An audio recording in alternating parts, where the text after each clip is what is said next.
Welcome to presentation number 1 in our series, What It Takes.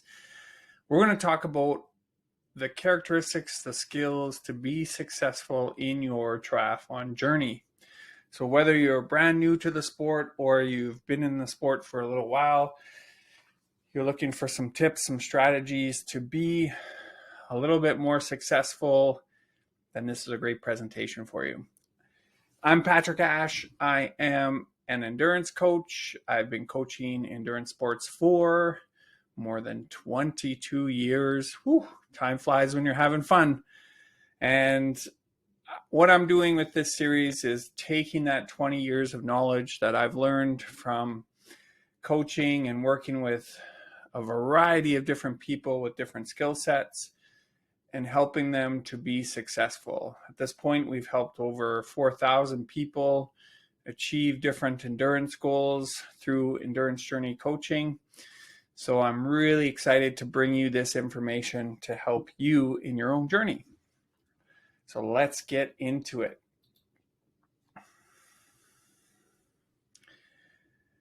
The first thing is, I just want to thank you for taking the time with gratitude that you're here and spending time with me. I appreciate you. Thank you very much.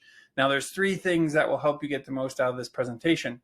One is have a pen and paper ready. You'll take some notes. It helps you be a little bit more involved and reflective in the process of learning. Also, feel free if you have any questions, you can type them in the chat box, and then we'll entertain some questions after the presentation as well. What we'll cover in this series. So today we're going to talk about what it takes. That's our November presentation. Then in December, we're going to talk about goal setting, specifically how to set up your season and your mindset to make sure that you're set up for success. January, talk about how to train. One of the challenges and the exciting things that we do in triathlon is we mix 3 sports together. So that can be challenging. And so I'm going to give you some tips and some strategies on how to mix that and put that recipe together so ultimately you come out successful in your journey. February, we're talking about all things swim, bike, and run. We'll get into some of the nuances of each of the sports. In March, we'll talk about health versus fitness, so making sure that you're training in a way that both supports your health and your ability to become fitter and perform well. In April, we'll talk about nutrition for training and events. And then lastly, we'll talk about event day planning in May to get you set up for the season ahead. All right, let's get into it. So today, what we're going to cover is 6 important points. First, we're going to talk about seriously, what are you getting yourself into? A good understanding of this sport of triathlon and what it's about and some of the expectations of each of the different events that are involved in triathlon. 2, why triathlon? So understanding for yourself, your personal motivation as to why you want to complete a triathlon. Number 3, we're going to talk about what is the best challenge for you. So based on your skills, your background, your ability, how to identify which type of triathlon is the best choice for you specifically. Number 4, what is a realistic distance for you based on your skills, your abilities, your background.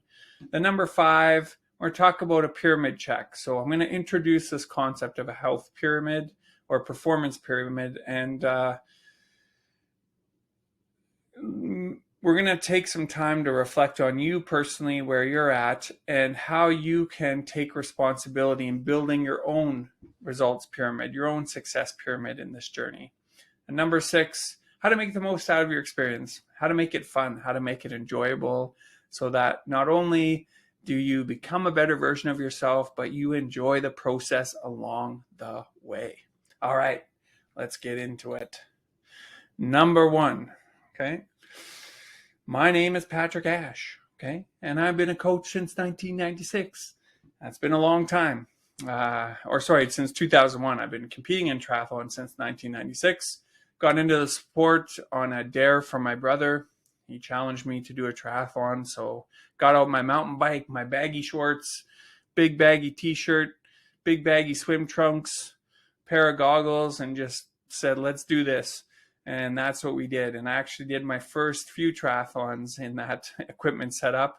So none of this fancy aero wheels and wetsuits and all this kind of stuff and skin suits and all that. Nothing like that. It was really raw, but it was lots of fun and got me hooked into the sport.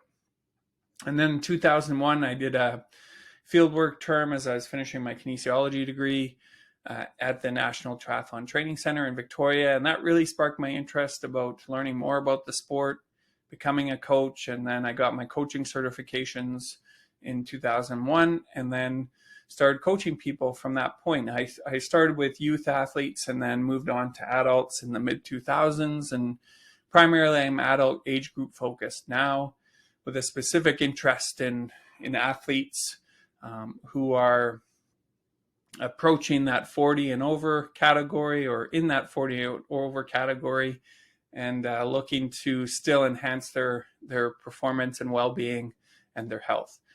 I have a MSc, a master's in exercise or in kinesiology with a specialization and certification as an exercise physiology or physiologist with the Canadian Society of Exercise Physiology, and also a nutrition coach with Precision Nutrition and the Metabolic Efficiency Program. So let's begin with this idea of a pyramid of success. So when we're talking about any type of fitness goal or performance goal, it's important to have a structure to what are the priorities to develop first and foremost. So this pyramid outlines some of the priorities I feel are really important. The first one is health. So making sure that you are a healthy individual. One of the things that I define or characteristics I define when I say health, I'm talking about your daily energy, your ability to manage stress, the quality of sleep that you have, your nutrition habits, your hydration habits, your level of happiness, your level of joy that you have in your life, and meaning. These are all create a aspect of health. So making sure that you're robust as far as your health is concerned, very important. And that creates the foundation for the rest of your pyramid. If you have a good base of health, that sets you up well when you go to the next step. The next step is fitness. So the ability to be stronger, to be able to do the same amount of training with less effort, to be able to move your body well. I always say that good fitness is the ability to do what you want, when you want, for as long as you want. So that's robust fitness. And then performance. So once you have good health, good fitness, then you can start to really work on performance. And performance is obviously getting faster over a specific distance. So that is improving performance.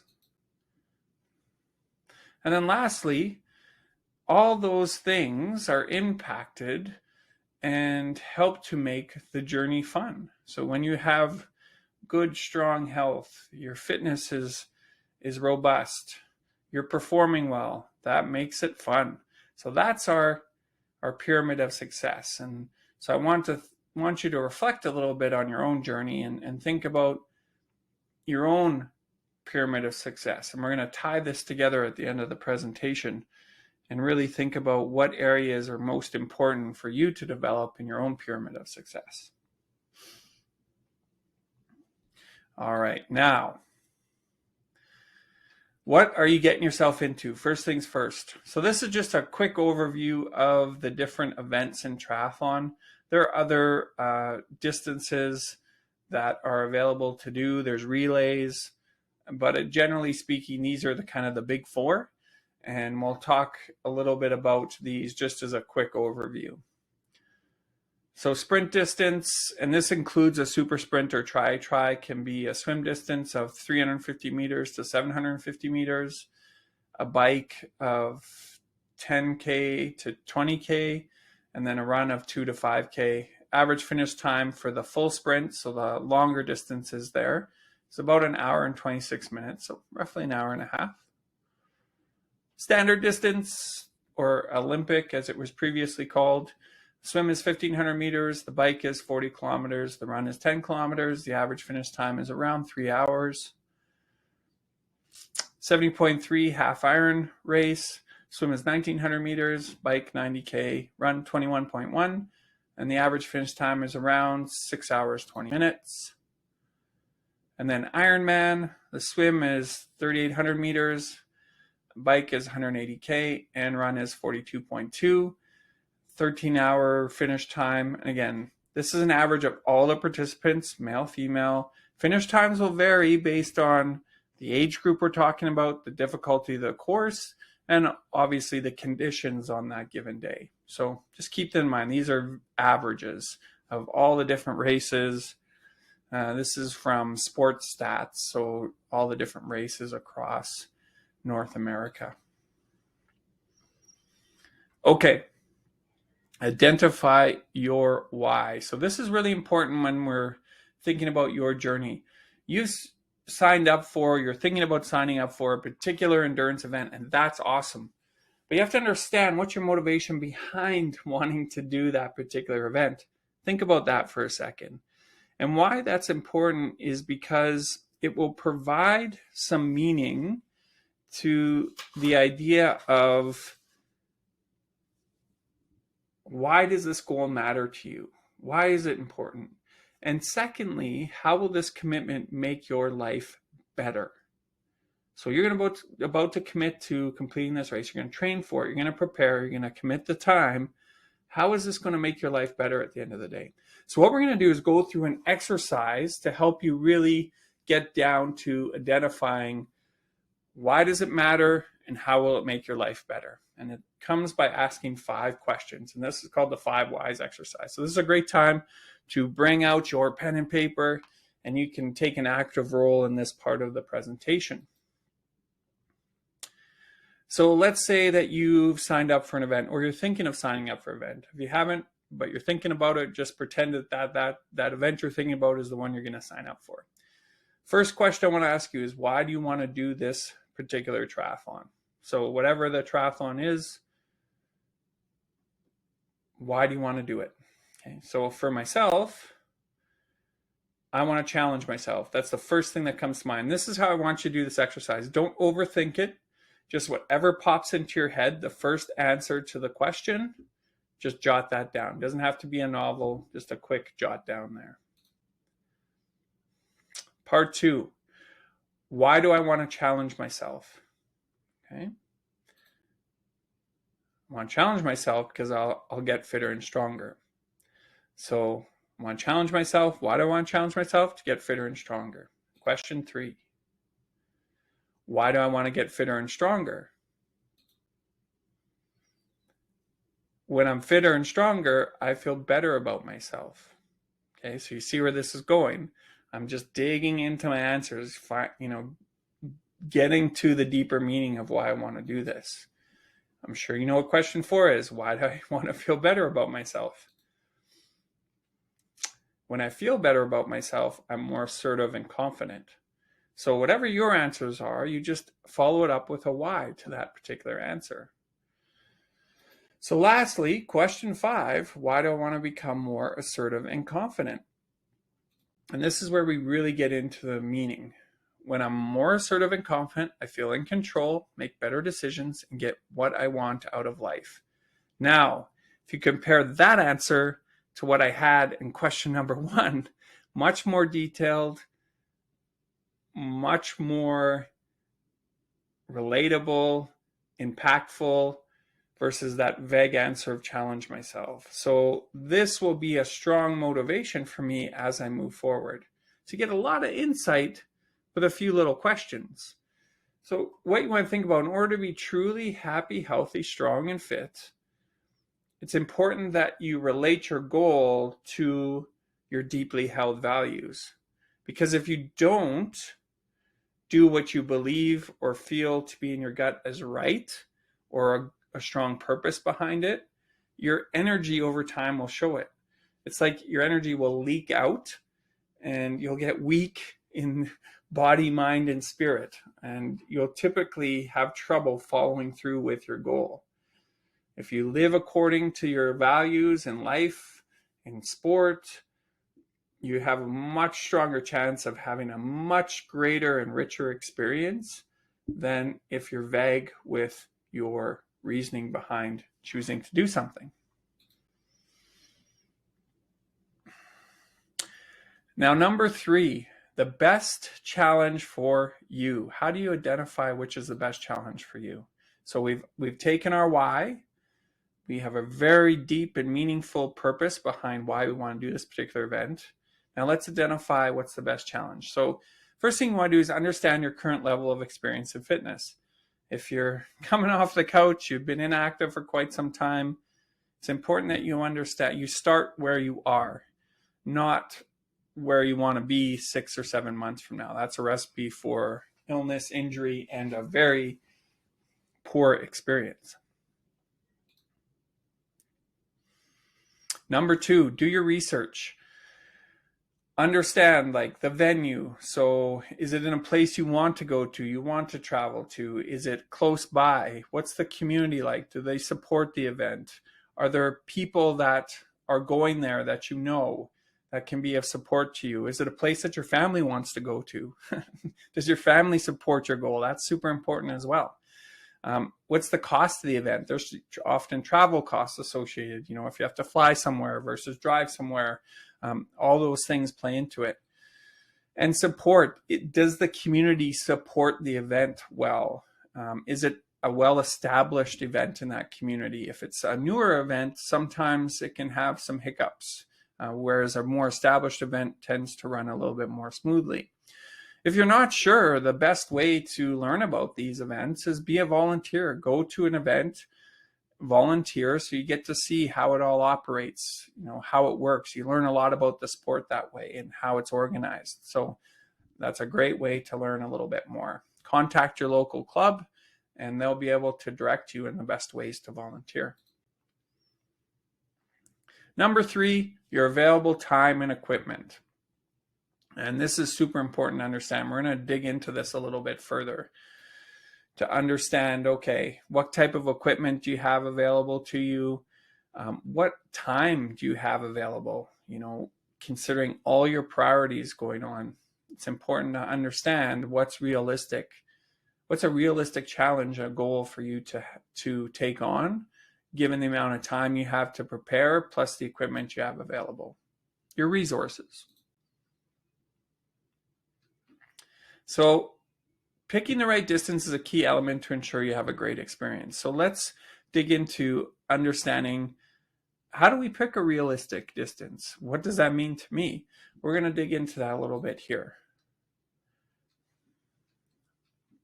So it's important before you hit register in that sprint or standard or 7.3 or Ironman, making sure you know how many hours of training you're signing up for. What does it take truly to be prepared for that event? Is your family willing to support you in this journey? You're going to be taking some time away from them to train, to prepare. Do they support you in that? So it's really important that you know what the commitment entails so that you can be honest in your reflection to your family. So the first thing to do is, what is your realistic daily time available to train? And you can do a little bit of an audit here to understand that. So what I want you to do is consider all your life commitments outside of training time that are non-negotiable. So for example, your work, your family time, your social, your volunteer time, maybe you have spiritual or religious commitments. You have your sleep you have to consider. All of these things are non-negotiable. So everything outside of that non-negotiable time is what's left over for your training time. And the best way to think about this is when you look at a week and what you can actually commit as far as training time, develop what I call your 10 out of 10 schedule. So if you were to put a schedule down, a time commitment down for each day of the week, What is a schedule that you look at and go, yeah, 10 out of 10 confidence, I could definitely do that. That's where you want to start. That will allow you to be successful. And you can always change it over time, but it's better to be more conservative and pick a schedule that you can do with absolute 10 out of 10 confidence.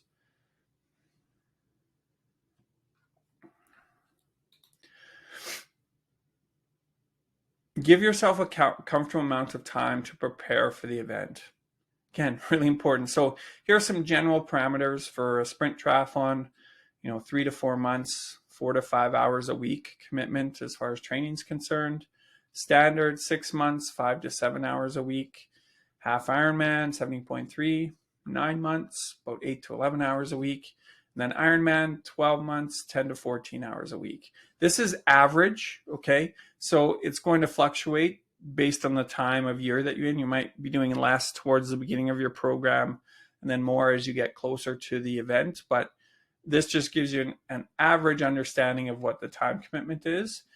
Now, this doesn't include that extra time to travel to your different facilities to train. So for example, traveling to your swim facility, or maybe you do some work in the gym as far as strength training, or running, you go to a track, or whatever the case may be, or you have to drive to a specific bike route. These are all things you need to consider in your available training time. So just keep that in mind. That'll help you be a little bit more realistic with the time commitment that's there.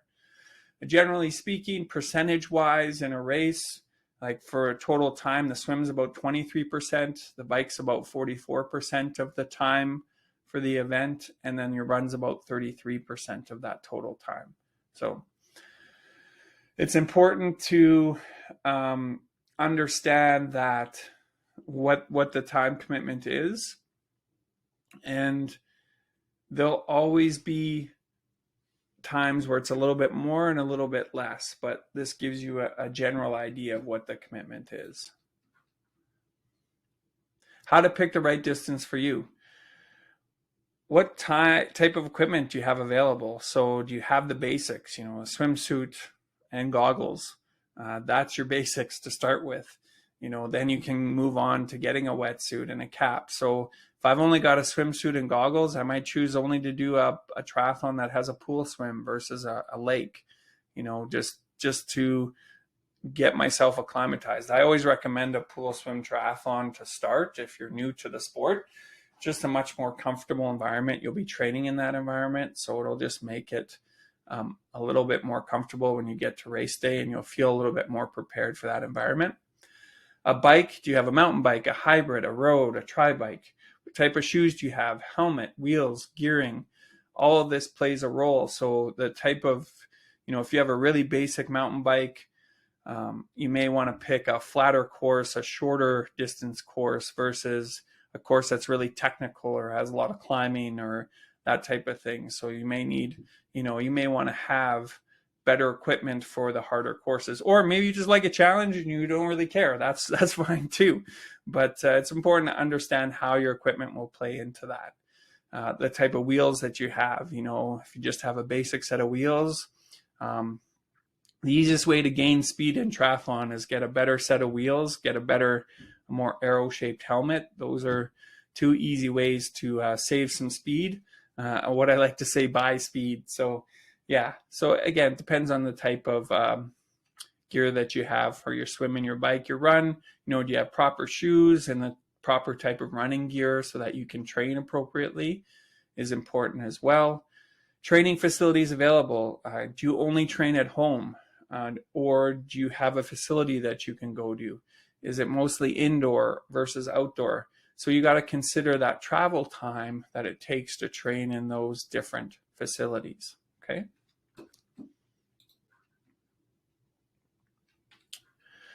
So now that we've sort of talked about, the time commitment, considering the equipment, it's important to, before you start, understand where you're at. And I talked about this earlier, this idea that, if you've been, sedentary for a long time, start at the shortest distance. Do a super sprint or a try.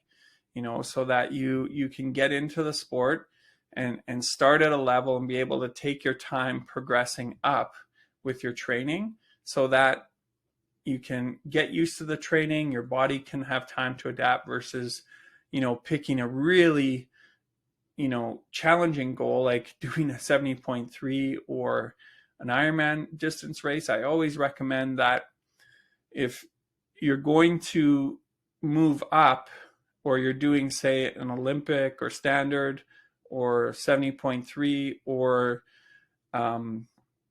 iron distance, you always want to have a race the distance shorter as part of your preparation. So for example, if I have a standard distance race that I'm doing, I would make sure that I have a sprint distance in my preparation up to that race before my goal event. Same thing, if I have a sprint distance I'm doing, I'd have a try that I'm doing before that, or maybe another sprint. If I'm doing a 70.3, I'd make sure that I have an Olympic distance or standard distance race in there. If I have an Ironman race, I'd make sure that I have a 70.3. That's part of my preparation. So you're doing things to make sure that in your preparation to your goal event, that you're having time to practice your skills.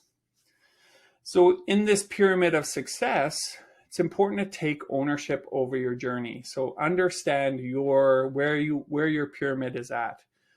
If you're having issues with sleep or stress, maybe you need to spend a little bit more time in that aspect of your health, dealing with those things, getting resources to support you in those areas so that you can get the most out of your training. Because if any of your health things going on, your stress, your sleep, your nutrition, your hydration, any of these things that can impact your ability to absorb the training that you're doing, to adapt to the training. So you want to make sure that your health is robust. That will allow you to absorb your training, enjoy your training, and then that ultimately will lead to become more fit, and then will allow you to have better performances as you get further along, and also have lots of fun, which is ultimately what we want. So one of the things that you can do to help address your health is, I always recommend the athletes I work with get an annual physical with your doctor and get comprehensive blood work. So knowing, what's going on under the hood, so to speak, as far as your blood's concerned, your digestion, all of these type of things. If you have any sort of underlying health issues, you want to discuss those with your doctor and just make sure that you're ready to begin this journey, that there's nothing from a health perspective that you need to address. The other thing you want to check in on is your current stressors, your time sucks, things that you can start saying no to, because you're going to make a commitment that's going to require time to do this particular event. So you want to make sure that you're eliminating things that could be time sucks, like social media, or maybe you watch a lot of streaming television.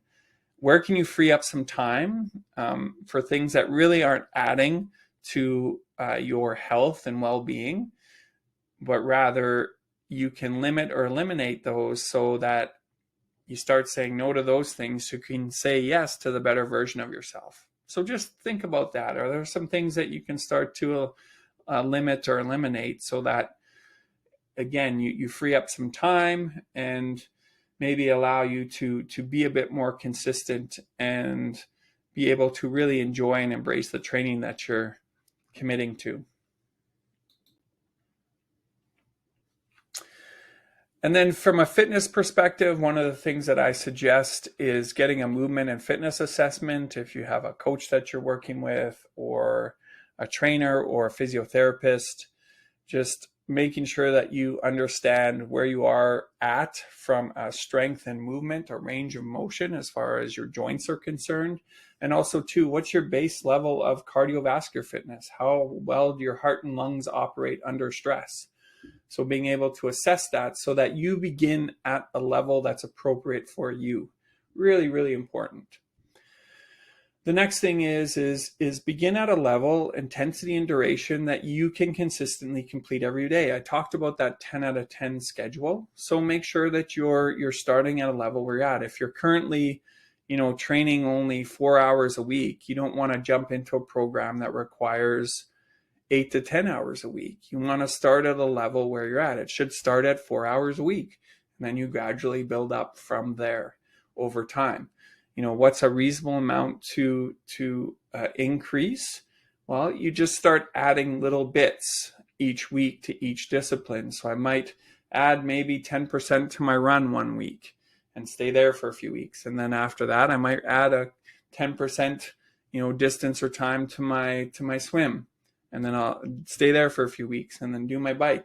And then it's just a gradual increase over time. Let your body adjust to that increase over a few weeks, and then you can start adding more.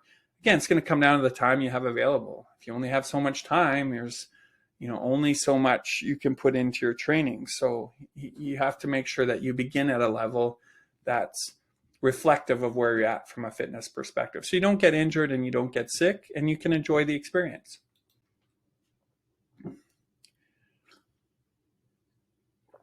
Now, performance, one of the keys here is making sure that you remember that this is about you becoming a better version of yourself, not spending too much time comparing yourself to other people.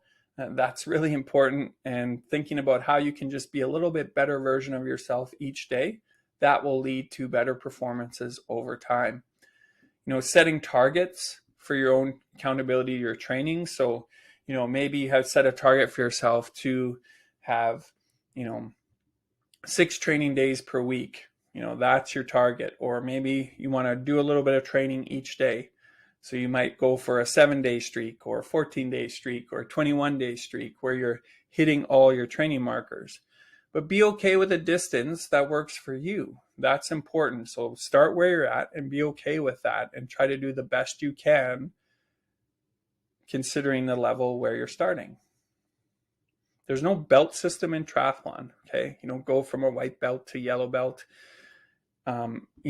If sprint distance works for you from a time perspective and training perspective, that's great.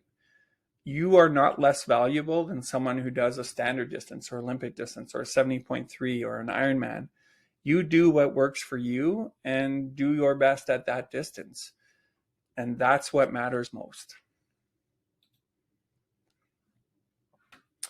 So lastly, let's talk about fun, making the most out of your triathlon journey, because that's why we all do this. We want to have fun. We want to enjoy the process.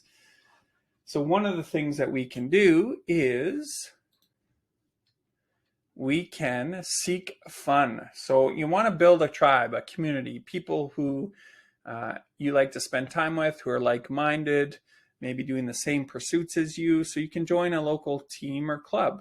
That's a great way to do it. There's a Regina Multisport Club in the city here in Regina. There's, Saskatoon has Saskatoon Triathlon Club. There's, Prince Albert has their club. There's lots of different clubs available, or just groups that are training. So find some like-minded people.